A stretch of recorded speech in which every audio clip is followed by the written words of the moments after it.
আসসালামু আলাইকুম। ছোট মাছ খেতে পছন্দ করেন কে, কে?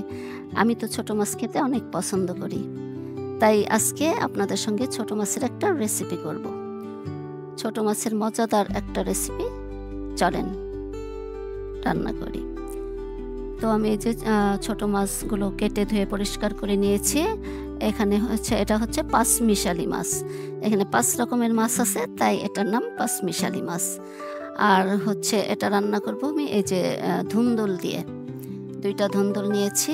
এখানে ধুন্দুলের পরিবর্তে ঝিঙ্গাটাও দেয়া যাবে। ঝিঙ্গা আর ধুন্দুল কিন্তু কাছাকাছি সবজির স্বাদটা।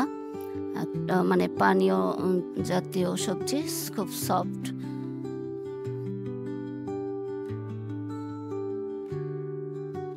তো আমি যেহেতু মাছগুলো ছোট, তাই আমি ধুন্দুলগুলোকেও এভাবে চিকন করে কেটে নিয়েছি।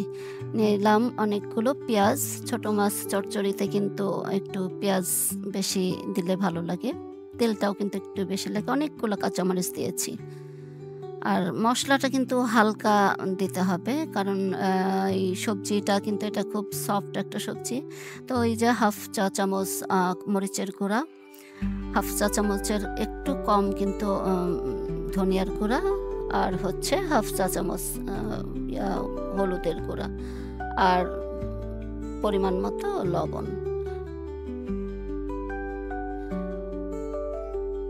দিয়ে এখন একটু তেল দিয়ে আমি এই মশলাটা ভালো করে হাত দিয়ে চটকিয়ে নেব। তেলটাও সামান্য কিন্তু একটু বেশিই লাগবে। ছোট মাছ চচ্চড়িতে একটু তেল পেঁয়াজটা বেশি দিলে খেতে ভালো লাগে। তো এই পেঁয়াজ, কাঁচামরিচ আর মশলাটা আমি খুব ভালো করে চটকিয়ে নেব। এখন তো খুব সফট, পেঁয়াজটা সফট করে মেখে নিতে হবে আগে। তো যেহেতু সবজিটা একদমই নরম, এটা তো এভাবে চটকানো যাবে না, গলে যাবে, আর মাছটাও গলে যাবে। তাই পেঁয়াজ কাঁচামরিচটা আগে এভাবে মেখে নিতে হবে। এখন আমি মাছগুলো এই মশলার মধ্যে দিয়ে মেখে নিব।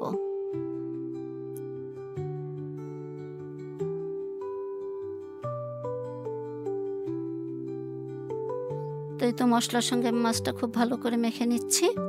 মাছটা মাখা হয়ে গেলে তারপর এই সবজিটা দিয়ে আবার মাখবো।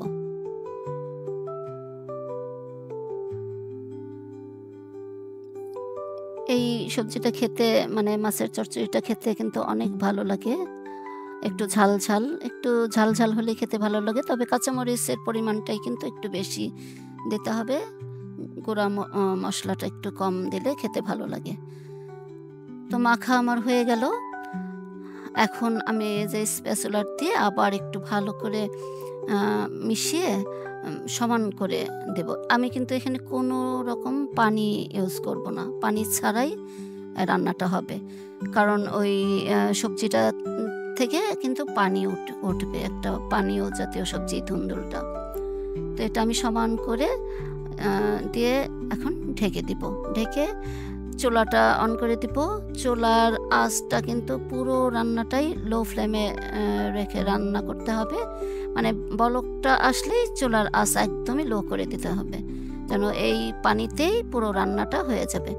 তো এই তো এখন কিন্তু দেখেন কতটা পানি উঠেছে, আমি একটুও পানি কিন্তু দেইনি। এখন আবার আমি হালকাভাবে একটু নেড়ে দিচ্ছি। যেহেতু মাছটা ছোট, একদম ভেঙে গলে যাবে, তাই আস্তে করে আলতোভাবে নেড়ে দিতে হবে।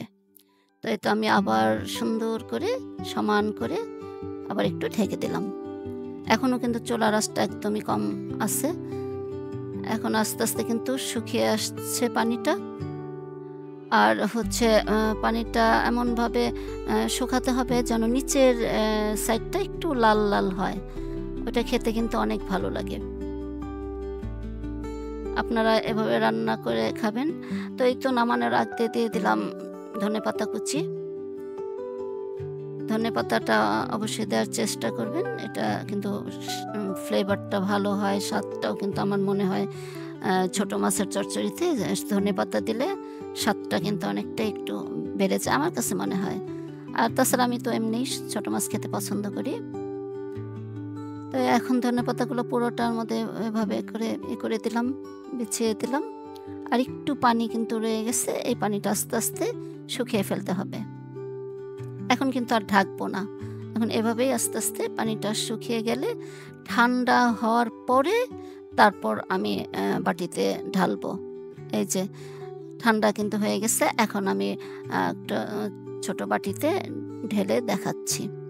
অনেক মজার একটা রান্না, আপনারা বাসায় ট্রাই করবেন। এই যে নিচের সাইডটা একটু লাল লাল, মানে ঠান্ডা হলে ওইটা উঠাতে ভালো হয়, সুবিধা হয়। তাই বাটিতে আমি উঠিয়ে নিলাম। দেখেন অনেক সুন্দর হয়েছে, খেতেও কিন্তু অনেক মজা হয়েছিল।